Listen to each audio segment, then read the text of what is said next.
আজই ডাউনলোড করুন আর এনজয় করুন আপনার পছন্দের শো। তুমি বলো, তুমি আমায় কোনোদিন ঘেন্না করবে না? কি করে ঘেন্না করবো? আমি যে তোমাকে ভালোবাসি পারো।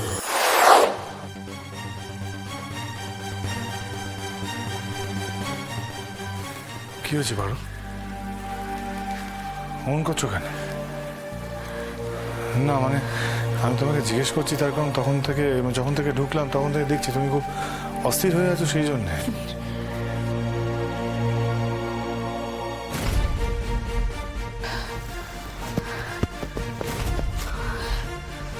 কি হয়েছে বলো তো পারো? মন কেন করছো? আচ্ছা বসো বসো, এদিকে এসো, এদিকে এসো, এসো বসো। কি নিয়ে এত চিন্তা করছো পারো? হয়ে গেছে তোমাদের মধ্যে কথা। আমি তোমার কথা দিয়েছি মাকে এখানে নিয়ে আসবো। তাহলে তুমি কি নিয়ে চিন্তা করছো এত বলো তো?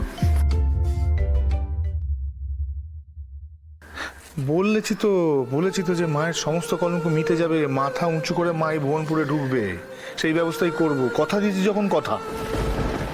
আর আমার বাবার কলঙ্কগুলো, আমার বাবার কলঙ্কগুলো তো কোনোদিন মুছবে না সোম, কোনোদিন মুছবে না। সেটা তো সারা জীবন আমাদেরকে বয়ে নিয়ে বেড়াতে হবে। আজকে যা শুনলাম তারপর আমি মরে গেলাম না কেন সোম? মরে গেলাম না কেন? আমার মৃত্যু কেন হলো না? কি বলছো এসব? এমন করে কেউ বলে নাকি? হ্যাঁ, নিজেকে খুব অপরাধী মনে হচ্ছে সোম। আমি তোমার পরিবারের দিকে কোনোদিন চোখ তুলে তাকাতে পারবো না। যে আমি সারা জীবন শপথ নিয়েছিলাম যে মানুষের প্রাণ বাঁচাবো, তার বাবা কিনা একজন খুনি। আমি একজন খুনির সন্তান। আমি একজন খুনির সন্তান। আচ্ছা পারো, তুমি চুপ করবে? নিজেকে এভাবে দোষারোপ কেন করছো বলো তো? হ্যাঁ, কেন করছো? তুমি কোনো দোষ করেছো? যে দোষ করেছে সে শাস্তি পাবে। তোমার বাবা তো করেছে, তো উনি শাস্তি পাবেন। রায় সাহেব শাস্তি পাবে। হয়েছে? শান্ত শান্ত। তুমি বুঝতে পারছো না সোম? তুমি বুঝতে পারছো না যে আমি কেন এরকম করছি? তোমার মাকে, যখন সবাই তোমার মাকে নিয়ে নোংরা কথা বলতো, তোমাদের দিকে, তোমার বোনের দিকে আঙুল তুলতো, তখন তোমার কিরকম লাগতো বলো? তখন তোমাদের কিরকম লাগতো? তাও তো তোমরা জানতে না যে তোমার মা সত্যি অপরাধ করেছে কিনা। আর আমি তো জেনে গেছি যে আমার বাবা খুন করেছে, আমার বাবা একজন অপরাধী, আমি একজন খুনি সন্তান। আমি তো জেনে গেছি সোম। তারপর আমি বাকি জীবনটা কি করে এই কলঙ্ক মাথায় নিয়ে বাঁচবো তুমি আমাকে বলতে পারো? কেন পারো? আমি তো আছি। আমি সারা জীবন তোমাকে আড়াল করে রাখবো পারো। সারা জীবন তোমার সঙ্গে থাকবো। তুমি তোমার বাবার অপরাধগুলোকে আড়াল করতে পারবে না সোম, কোনোভাবে আড়াল করতে পারবে না। আমার বাবার অপরাধের শাস্তি তো বাবাকে পেতেই হবে। পাবে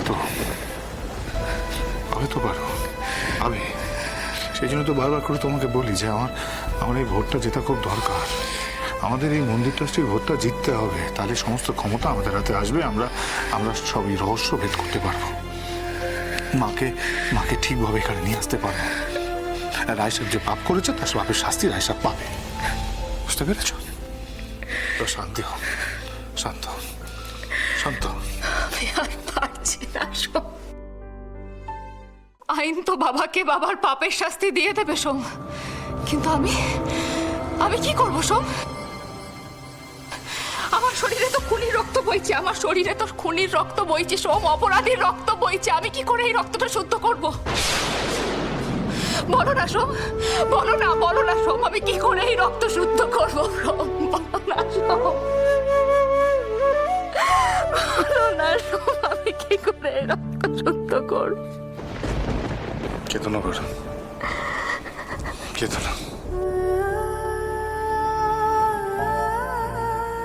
সময় ওই খুনি লোকটার টাকায় আমি ছোটবেলা থেকে খেয়েছি, পড়েছি, আমি পড়াশোনা করেছি, আমি নিজের ক্যারিয়ার তৈরি করেছি। সবকিছু তো মানুষের রক্ত লেগেছিল সব। আমার হাতেও তো সেই রক্ত লেগে রয়েছে সোম। ঈশ্বর, আমার হাতেও তো খুনের রক্ত লেগে রয়েছে সোম। সব আমি কি করবো? আমি বাকি জীবনটা কি করে বাঁচবো? সব বলো না, সব ঠিক বলে, বলতে নেই, বললাম তো আমি আছি, কিচ্ছু হবে না, কিচ্ছু হতে দেবো না, তোমার কিচ্ছু হবে না। ওই কোন লোকটা শাস্তি পাবে, পাবেই, ওকে পেতেই হবে।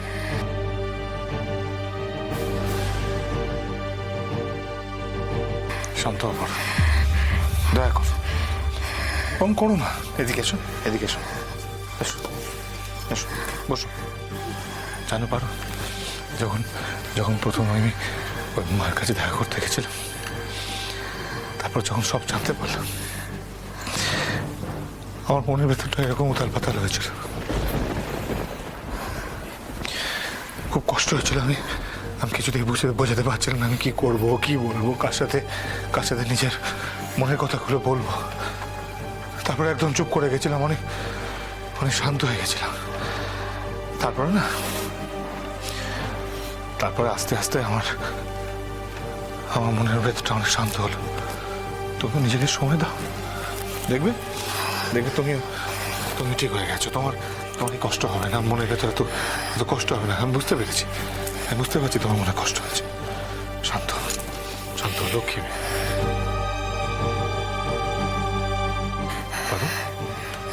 এখন রাত হয়েছে, এবার লক্ষ্মী মেয়ের মতো শুয়ে পড়, কেমন? হ্যাঁ, বলেছি তো সব ঠিক হয়ে যাবে। তোমার সোম আছে, নিশ্চিন্তে থাকো।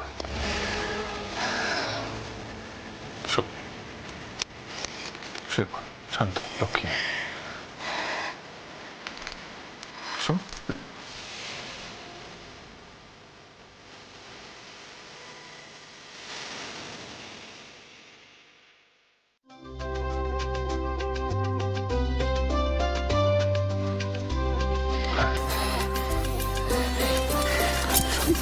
আছে কিচ্ছু।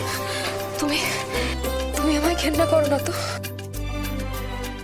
তুমি বলো তুমি আমায় কোনোদিন ঘেন্না করবে না? কি করে ঘেন্না করবো? আমি যে তোমাকে ভালোবাসি পারবো।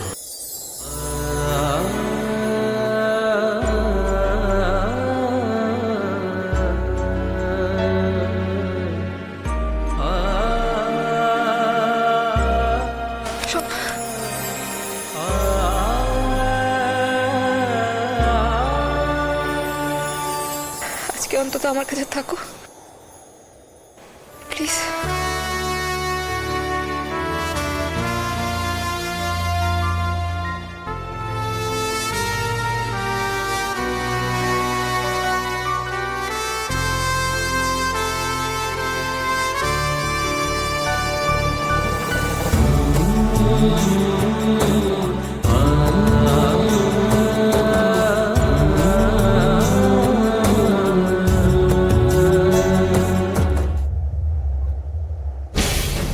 এভাবে হবে না, আমাকে একটা সিদ্ধান্ত নিতেই হবে।